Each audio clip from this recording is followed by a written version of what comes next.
नमस्कार दोस्तों, मैं रोहित चौहान स्वागत करता हूं आपका अपने YouTube चैनल पर। तो दोस्तों, इतिहास विषय की जो कार्यक्रम हमने चलाया था डिटेल एनालिसिस जो हम कर रहे थे मॉडर्न हिस्ट्री से, आज उसी कड़ी को आगे बढ़ाते हुए इसमें MCQs भी एनालिसिस के साथ देखेंगे। तो ये MCQs आपके लिए जो बहुत ही बेनिफिशियल होंगे आगामी परीक्षा नेट, TGT, PGT और अन्य जो भी परीक्षा है इतिहास विषय से क्वेश्चन बनते हैं, बहुत हेल्पफुल होगा। ये आपके डाउट को क्लियर करेंगे। तो आप एक काम कीजिएगा, जैसे ये आप क्वेश्चन को पढ़ते हैं उसको खुद से ट्राई कीजिए आंसर देने का, और उसके बाद ही आप आंसर देखना उसका। तो शुरू करते हैं आज की MCQs की सीरीज। तो जो पहला क्वेश्चन है कि कर्नाटक युद्धों के संबंध में निम्नलिखित कथनों पर विचार कीजिए। तो इसके जो कथन है वे देखते हैं। पहला जो ऑप्शन है वो, प्रथम और तृतीय कर्नाटक युद्ध वर्चस्व हेतु यूरोपीय संघर्ष का भाग था, जबकि दूसरा कर्नाटक युद्ध स्थानीय कारकों के कारण हुआ था। तो पहले ऑप्शन देखो, पढ़ो इसको और स्क्रीनशॉट लीजिए, खुद से आंसर देने की ट्राई कीजिए और उसके बाद ये आंसर देखना। तो जो प्रथम कर्नाटक युद्ध हुआ था, हमने बताया था कि जो उत्तराधिकार के रूप में जो संघर्ष हुआ था यूरोप में, किसके उत्तराधिकार के? ऑस्ट्रिया के। तो भारत में भी दोनों कंपनी, फ्रांस और जो ब्रिटिश थे, दोनों आपस में भिड़ गए और 1740 में युद्ध शुरू हो गया और जो 1748 तक चला। उसके बाद जब यूरोप में एक्स-ला-चैपल की संधि हुई तभी वो युद्ध यहाँ पे समाप्त हुआ। तो प्रथम कर्नाटक युद्ध यूरोपीय संघर्ष का भाग था, बिल्कुल सही बात है। इसने कहा कि तृतीय कर्नाटक युद्ध भी यूरोपीय संघर्ष का ही भाग था। तो तृतीय कर्नाटक युद्ध कब शुरू हुआ था भाई? वो हुआ था 1756 में और 1763 तक चला। और पेरिस की संधि जैसी हुई यूरोप में, तो वहाँ युद्ध समाप्त हुआ और जो फ्रांसीसियों का भारत से मात्र गोवा को छोड़कर सारी जगह ही पतन हो गया। तो यह युद्ध जो 1756 में शुरू हुआ था, सप्तवर्षीय युद्ध के नाम से जाना जाता है। तो यह युद्ध भी यूरोपीय संघर्ष का ही एक भाग था। अब बात करते हैं दूसरे कर्नाटक युद्ध की। तो दूसरा कर्नाटक युद्ध वास्तव में ही स्थानीय कारकों के कारण हुआ था। स्थानीय कारक क्या थे? एक था कि हैदराबाद और कर्नाटक के बीच में जो आपसी संघर्ष छिड़ा हुआ था, उसके कारण हुआ था दूसरा कर्नाटक युद्ध 1749 से 1755 तक। इसके बाद एक संधि हुई थी, वो संधि आपको ध्यान रखनी है। क्या संधि हुई थी? पौंडीचेरी की संधि 1755 में। तो इस पहले ऑप्शन से आपको 4 बात ध्यान रखनी है। 1748 में कौन सी संधि हुई? एक्स-ला-चैपल। 1755 में पौंडीचेरी की संधि और 1763 में पेरिस की संधि। तो ये तीन ध्यान रखने हैं। और प्रथम और तृतीय जो युद्ध हुआ था वो यूरोपीय संघर्ष का भाग था, लेकिन द्वितीय क्षेत्रीय कारकों के कारण हुआ था। दूसरा ऑप्शन पढ़ते हैं। तीसरा कर्नाटक युद्ध पेरिस की संधि और भारत में सर्वशक्ति के रूप में अंग्रेजों की स्थापना के साथ समाप्त हुआ। सही बात है, हमने बता दिया आपसे कि जो तृतीय कर्नाटक युद्ध हुआ था उसमें पेरिस की संधि हो गई थी 1763 में, और उसमें अंग्रेजों की जो अंग्रेज की जो शक्ति थी वो स्थापित हुई और फ्रांसीसी निकल चुके थे। हालांकि तीसरा जो कर्नाटक युद्ध जब चल रहा था उसमें कई महत्वपूर्ण कारक रहे। मैं आपसे थोड़ा थोड़ा बता दूं कि जो फ्रांसीसियों की पराजय के कारण थे 1763 तक। 1757 में जैसे ही बंगाल में युद्ध हुआ प्लासी का, और 1757 में सिराजुद्दौला को पराजित कर दिया। और 1759 में इन्होंने क्या किया? बेदरा का जो या चिंसोरा का युद्ध हुआ डचों के साथ, उनको भी निकाल दिया। अब इनका पूरा जो ध्यान रहा फ्रांसीसियों पे रहा, और फ्रांसीसियों की पराजय के भी अन्य कई कारण हैं, वो बाद में देख लेंगे उसके बाद। तो पहला क्वेश्चन के जो आंसर है तो प्रथम और दूसरा ऑप्शन दोनों सही है। तो दूसरा क्वेश्चन देखो। कई इतिहासकारों के अनुसार यह एक ऐसा युद्ध था जो वास्तव में कभी लड़ा ही नहीं गया था। ब्लैक होल की घटना इस युद्ध की प्रमुख उत्प्रेरक शक्ति थी। यह ब्रिटिशों द्वारा भारत पर विजय की दिशा में एक महत्वपूर्ण मील का पत्थर था। यहाँ वर्णित युद्ध है। तो एक युद्ध के बारे में इसका उल्लेख किया गया है, आपने बताना है कि ये युद्ध, ये जो पंक्तियाँ है किस युद्ध से संबंधित है। तो हमें है ना ये लाइनें बहुत ध्यान से पढ़नी है, क्योंकि जब भी बड़ी लाइनों वाला क्वेश्चन मिलेगा तो आंसर लगभग वहीं से मिल जाता है अगर हम ध्यान से पढ़ते हैं। तो बेटा पहला जो इसमें देखो, ब्लैक होल की घटना, तो आपने पता है कि ब्लैक होल की घटना किस युद्ध में की घटना है? तो पता है कि ब्लैक होल जो घटना थी वो बंगाल में घटी थी।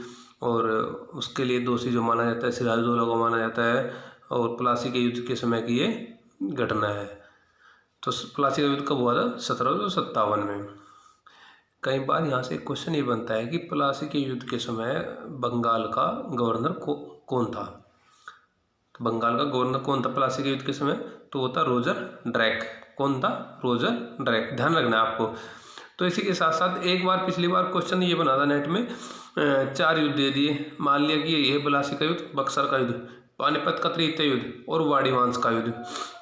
तो पूछ लिया कि इनको क्रम से लगाइए। तो क्रम से कब लगाएंगे? जब सारे युद्धों का पता होगा कि कौन से युद्ध कब हुए थे। तो ये तो सामान्य सी बात है, ऐसा ये तो बहुत इजी क्वेश्चन है। लेकिन इसके साथ साथ और भी युद्ध दे सकती है अन्य, जैसे कि दे दिया भाई पानीपत का तृतीय युद्ध तो सबको पता है कि 1761 में हुआ था, बक्सर 1764 में, प्लासी 1757 में। वाड़ीवांस का युद्ध कब हुआ था? वाड़ीवांस का युद्ध 1760 में हुआ था। और अगर आपसे पूछे कि बेदरा या चिंसुरा का युद्ध 1759 में, तो एक बार जो सारे युद्ध हैं उनको देख लेंगे। इनका डिटेल जो एनालाइज है, जैसे बक्सर का युद्ध किन किन के साथ हुआ था, किस किस के बीच हुआ था, तो आगे देखते रहेंगे। या इसमें देख लेते हैं बक्सर का युद्ध जो था, जो अवध का नवाब था जो शुजाउद्दौला, और जो मुगल शासक था शाह आलम द्वितीय, और जो बंगाल का जो नवाब था मीर कासिम, इन तीनों का त्रिगुट बनाया था। और जो ब्रिटिश थे, ब्रिटिश की तरफ से किसने इसका नेतृत्व किया था युद्ध का? तो होता है हेक्टर मुनरो, बक्सर के युद्ध में। ठीक है, तो इसका आंसर क्या है? प्लासी का युद्ध। यह घटना किससे संबंधित है? प्लासी के युद्ध से संबंधित है।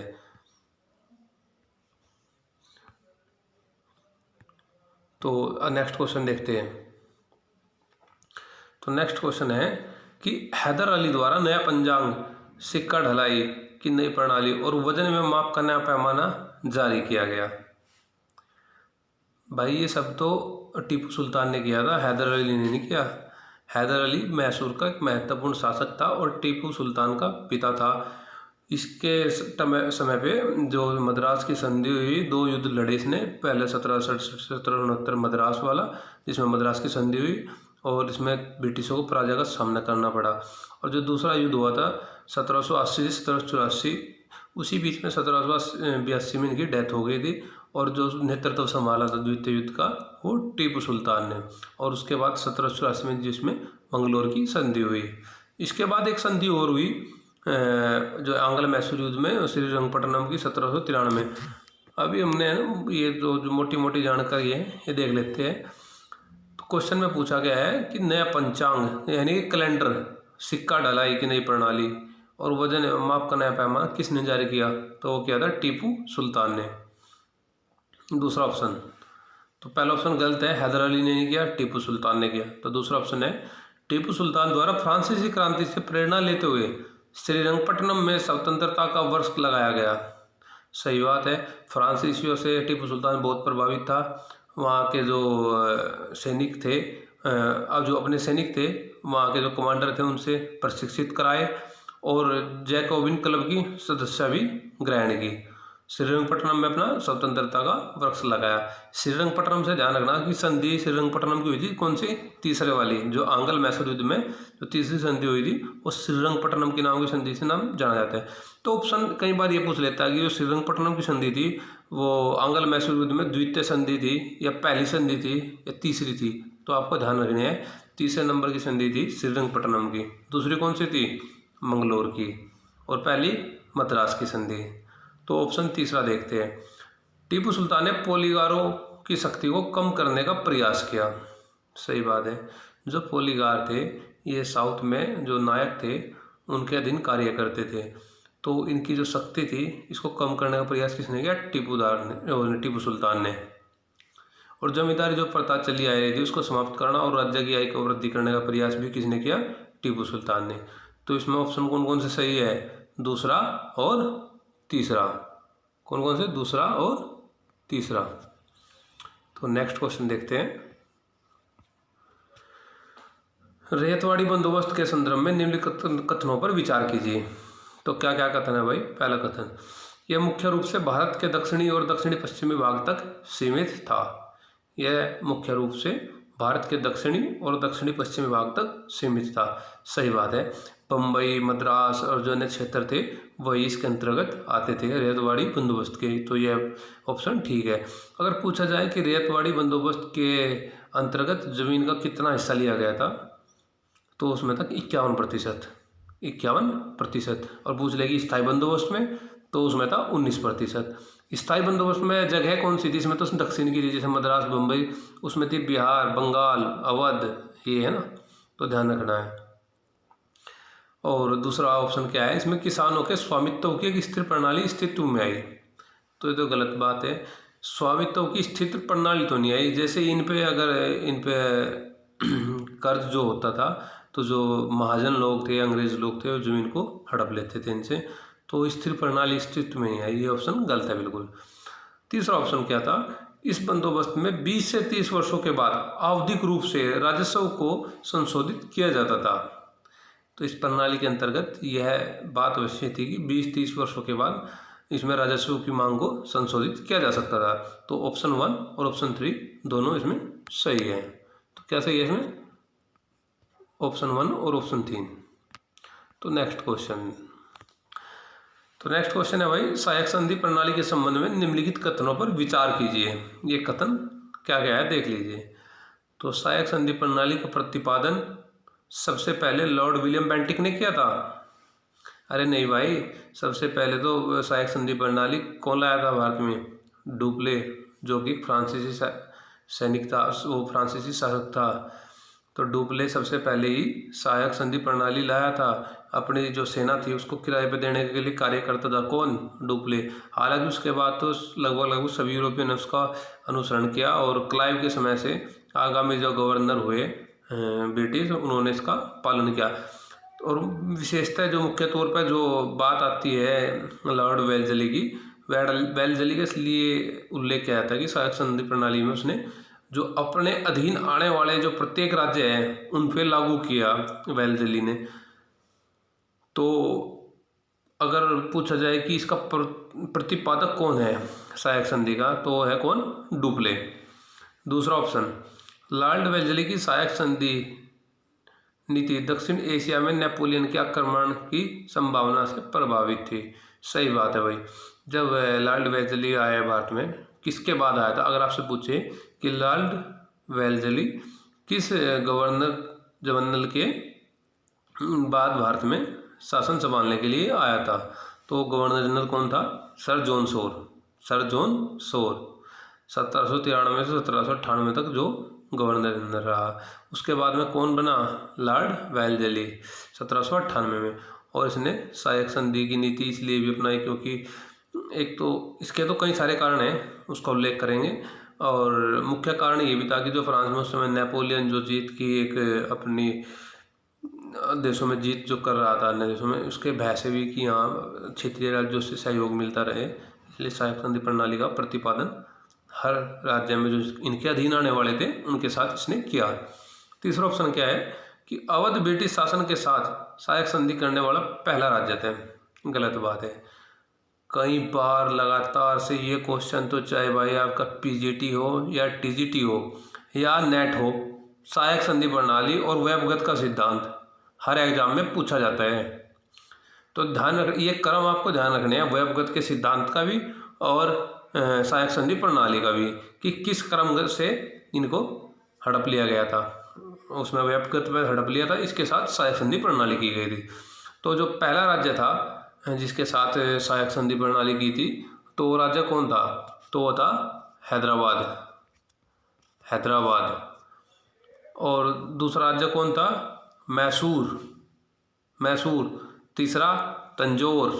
अवध तो चौथे नंबर पे आता था। तो आपको ध्यान रखना है, कैसे रखना है कि भाई पहला हैदराबाद था, दूसरा मैसूर या तीसरा था। HMT की घड़ी आती थी, उससे ध्यान रख लें। HMT, हैदराबाद, मैसूर और तंजौर। तो पहला राज्य नहीं था सहायक संधि करने वाला अवध था चौथा राज्य। तो आपको ध्यान रखना है। तो सहायक संधि प्रणाली से संबंधित अगर पूछा जाए कि सहायक संधि प्रणाली जो प्रत्येक राज्य में जिसका प्रतिपादन किया वह कौन गवर्नर जनरल था, तो वो था लॉर्ड वेल्लेसली, जो 1798 में आया। फोर्ट विलियम की स्थापना भी 1800 में किसने की थी? लॉर्ड वेलेस्ली ने, जो कि सैनिक प्रशिक्षण के लिए जो वहाँ सहायता दी जाती थी, कहाँ, फोर्ट विलियम में। तो नेक्स्ट क्वेश्चन देखते हैं। 18वीं और 19वीं शताब्दी में अंग्रेजों द्वारा राज्यों और साम्राज्यों के विजय को काल क्रमानुक क्रम में व्यवस्थित कीजिए। 18वीं सदी में और 19वीं सदी में जो अंग्रेजों ने भारत में विजय स्थापित की, उनको क्रम से बताइए। पिछली बार ये क्वेश्चन एज इट इज पूछा गया था। तो कौन कौन से राज्य है? बंगाल, मराठा, मैसूर और पंजाब। तो सबसे पहले देखो आप इनमें से बंगाल के बारे में देख लो कि सबसे पहले जो प्लासी का युद्ध हुआ था, उसके बाद बक्सर का युद्ध, बक्सर के युद्ध के बाद 1765 में जो संधि हुई थी इलाहाबाद की, कौन सी संधि हुई थी? इलाहाबाद की। उसमें स्थापित अपना साम्राज्य इन्होंने कर लिया था कि इन्होंने, ब्रिटिशों ने। तो सबसे पहले जो विजय प्राप्त की कहाँ पे की? बंगाल पे की। और बंगाल के बाद हमने आपको बताया है कि 4 आंग्ल मैसूर युद्ध हुए हैं, 1767 से 1779, 1780, 1784, और तीसरा 1792 में जो श्रीरंगपट्टनम की संधि हुई थी वो, और चौथा 1799 में जो टीपू सुल्तान में मृत्यु लोग पहुंच गए थे। तो दूसरा जो विजय थी बंगाल के बाद ब्रिटिशों की, वो थी मैसूर राज्य पे। मैसूर राज्य पे ध्यान रखना आपको। एक भाई डेट याद रखनी पड़ेगी, जो भी इम्पोर्टेंट डेट है वो तो याद रखनी पड़ेगी। उसके बाद जो तीसरी जो विजय थी वो थी मराठों के साथ। मराठों के साथ भी 3 युद्ध हुए, और जो अंतिम युद्ध हुआ मराठों के साथ 1816 से 1818 के बीच चला, उसमें मराठा साम्राज्य भी इन्होंने अपने अधीन कर लिया। तो जो मराठा साम्राज्य अपने अधीन कर लिया, जो ये युद्ध लड़ा गया था तीसरा, लड़ा तो पिंडारियों को लेकर लड़ा गया था, क्योंकि ये बोलते थे कि जो पिंडारी लोग हैं इधर उधर जो लड़ते थे, किराए की, भाड़े की सेना बोलते थे उनको, कि उनको किराया मिलता था, तो उनको लेकर लड़ा गया था। लेकिन निशाना यही था कि मराठों को अपने अधीन करना। तो तृतीय जो युद्ध था वो ये था। और चौथा जो सबसे जो बात का क्रम है वो है जीतने में पंजाब का। पंजाब के साथ 2 युद्ध हुए। तो अंतिम जो युद्ध था 1849 में, उसमें इन्होंने पंजाब को अपने अधीन कर लिया। और बाद में यही राज्य जो पंजाब वाला राज्य था, उसको उत्तर पश्चिमी सीमा प्रांत के नाम से जाना जाता है। तो ठीक है भाई, नेक्स्ट क्वेश्चन देखो। 18 सतावन के विद्रोह के संदर्भ में निम्न कथनों में से कौन सा सही है? तो पहला ऑप्शन क्या है? पहला ऑप्शन है विद्रोहियों द्वारा केवल अंग्रेजों के विरुद्ध आक्रमण और हिंसक कार्रवाई की गई थी। बताइए भाई, आप पहले इसका आंसर खुद दीजिए, और खुद देने की कोशिश करने के बाद उसका आंसर फिर देखना। तो पहला ऑप्शन क्या है? विद्रोहियों द्वारा केवल अंग्रेजों के विरुद्ध आक्रमण और हिंसक कार्रवाई की गई थी। नहीं भाई, अंग्रेजों के साथ साथ जो अभिजात वर्ग के लोग थे या महाजन लोग थे, उनके विरुद्ध भी कार्रवाई की थी, उनके विरुद्ध भी आक्रमण किया था। आक्रमण जो विद्रोही लोग थे 18 क्रांति में। तो पहला ऑप्शन बिल्कुल गलत है। दूसरा ऑप्शन क्या था? अधिकांश हिंसक गतिविधियां शहरी केंद्रों तक ही सीमित थी। नहीं भाई, गाँव तक फैली थी, तो शहरी केंद्रों तक नहीं थी। तीसरा ऑप्शन, विद्रोह के दौरान हिंदुओं और मुसलमानों के बीच धार्मिक विभाजन अत्यधिक कम था। यह बात सही है कि जो विद्रोह हुआ उसमें हिंदुओं और मुसलमानों के बीच में धार्मिक विभाजन अत्यधिक कम था। उसका कारण क्या था कि जो विद्रोही लोग थे जब मेरठ से चले, उन्होंने दिल्ली में पहुंचे तो बहादुर शाह को अपना नेता मान लिया, और इसके नेतृत्व में ये युद्ध मतलब विद्रोह हुआ। तो इसमें हिंदू और मुसलमानों के बीच में धार्मिक विभाजन बहुत ही कम था। तो इसका आंसर ये है। नेक्स्ट आखिरी जो ऑप्शन है डी, वो भी देख लेते हैं कि विद्रोहियों के अधिकार वाले क्षेत्रों में आधुनिक शासन व्यवस्था स्थापित करने का प्रयास किया गया। विद्रोहियों के अधिकार वाले क्षेत्रों में आधुनिक शासन स्थापित करने का प्रयास किया गया। नहीं, ऐसा नहीं था, आधुनिक शासन स्थापित करने का कोई प्रयास नहीं किया गया। नेक्स्ट क्वेश्चन, 1857 के विद्रोह के बाद ब्रिटिश प्रशासन द्वारा सेना में निम्नलिखित में से कौन सा परिवर्तन किए गए? विद्रोह समाप्त हो गया, उसके बाद कौन कौन से परिवर्तन सेना में किए गए? तो पहला कि सेना में भारतीयों की तुलना में यूरोपीय सैनिकों का अनुपात बढ़ाया गया। सही बात है, वह बढ़ा दिया था इन्होंने। जो 1857 का जो युद्ध है, अगर आपसे पूछे कि 1857 के युद्ध के समय गवर्नर कौन था, 1857 के युद्ध के समय कौन गवर्नर जनरल था, तो कौन था? Lord Canning. और हाँ, एक विशेष बात जो ध्यान रखने योग्य है, 1857 के बाद जब 1858 में महारानी की जो घोषणा हुई, उसमें जो गवर्नर जनरल था वो ही वायसराय में बदल गया, और प्रथम जो वायसराय बना वो कौन था, वो लॉर्ड कैनिंग था। अगर बात पूछे अंतिम गवर्नर जनरल कौन था, तो लॉर्ड कैनिंग, और प्रथम वायसराय भी लॉर्ड कैनिंग। और लॉर्ड कैनिंग से पहले गवर्नर जनरल कौन था, जो जिसके उपरांत लॉर्ड कैनिंग आया था, वो था लॉर्ड डलहौजी, जिसने व्यक्तिगत का सिद्धांत दिया, जिसके अंतर्गत सतारा, जैतपुर, संबलपुर, बगाड़, उदयपुर, झांसी, नागपुर इनको हड़प लिया था, और बाद में अवध को भी कुशासन के आधार पर हड़प लिया गया था। तो इसमें पूछा कि भाई मैं सेना में भारतीयों की तुलना में यूरोपीय सैनिकों का अनुपात बढ़ा दिया गया। सही बात है भाई, बढ़ा दिया गया था। अनुपात बढ़ा कितना कर दिया, 1:2, यूरोपीय 1 में और भारतीय 2 में। और दूसरा ऑप्शन है लड़ाकू और गैर लड़ाकू वर्गों की अवधारणा प्रचलित की गई। बिल्कुल सही बात है। जो 1857 की क्रांति से पहले जो भी विद्रोह हुए, आंदोलन हुए, उनमें जो अवध के लोग थे, जो सैनिक थे, बिहार के थे, बंगाल के थे, इन्होंने इनके साथ वफादारी की, तब तक तो ये लड़ाकू थे। 1857 की लड़ाई में इन्होंने इनके ही विरुद्ध विद्रोह कर दिया, जो बिहार, अवध और ये जो बंगाल के लोग थे, तो इनको गैर लड़ाकू वर्गों की श्रेणी में डाल दिया। और लड़ाकू वर्गों की श्रेणी में कौन आ गए, जो पंजाबी लोग थे, गोरखे थे, है ना, ये लड़ाकू श्रेणी में आ गए। तो दूसरा ऑप्शन बिल्कुल ठीक है। अवध और बिहार से सैनिकों की भर्ती में वृद्धि हुई, नहीं भाई, ये तो गैर लड़ाकू की श्रेणी में डाल दिए, तो इनकी सैनिकों की वृद्धि नहीं हुई। तो पहला और दूसरा ऑप्शन ठीक है। नेक्स्ट ऑप्शन, और नेक्स्ट और लास्ट क्वेश्चन आज की। तो बंगाल के द्वैध प्रशासन के संदर्भ में निम्नलिखित कथनों पर विचार कीजिए। तो पहला ऑप्शन था कि यह 1765 की इलाहाबाद की संधि का परिणाम था। बंगाल के द्वैध शासन किसने लगाया था बंगाल में, लॉर्ड क्लाइव ने।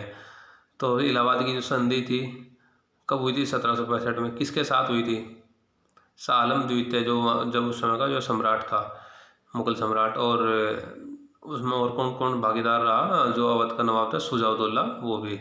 और दूसरा ऑप्शन क्या था, इसे लॉर्ड क्लाइव द्वारा आरंभ किया गया और वारेन हेस्टिंग द्वारा समाप्त किया गया। सही बात है भाई, लॉर्ड क्लाइव द्वारा जब अपने वो दूसरे शासनकाल के रूप में 1765 में आया और 1768 तक रहा, तो तब इसने लागू किया था किसको, द्वैध शासन के। इसके बहुत से लाभ ब्रिटिश लोगों को मिले, लाभ का उल्लेख हम जब डिटेल एनालिसिस करेंगे तब करेंगे। और वारेन हेस्टिंग ने आते 1773 में इसको समाप्त कर दिया। तो तीसरा ऑप्शन देखिए भाई, नवाब ने राजस्व संग्रह का अधिकार बनाए रखा, जबकि पुलिस और न्यायिक शक्तियों के नियंत्रण का अधिकार कंपनी में निहित था। गलत बात है भाई, राजस्व संग्रह का अधिकार तो था ही नहीं भाई नवाब के पास। नवाब तो ब्रिटिशों की कठपुतली बन गया था, और जो दीवानी कार्य था उसमें तो सारे ब्रिटिशों के हाथ में थे। निजामत का कार्य इसको दे रखा था, लेकिन नियंत्रण किसका रहता था, ब्रिटिश लोगों का रहता था। तो ये आज ये कुछ इंपॉर्टेंट क्वेश्चन थे, इन्होंने हमने देखा। आप इनको इस वीडियो को ज़रूर देखिएगा, क्योंकि जो आगामी परीक्षा है उसके लिए आपके बेनिफिशियल होगी। अगर आपको ये वीडियो अच्छी लगी हो तो प्लीज़ लाइक एंड शेयर और सब्सक्राइब ज़रूर कीजिएगा। धन्यवाद दोस्तों।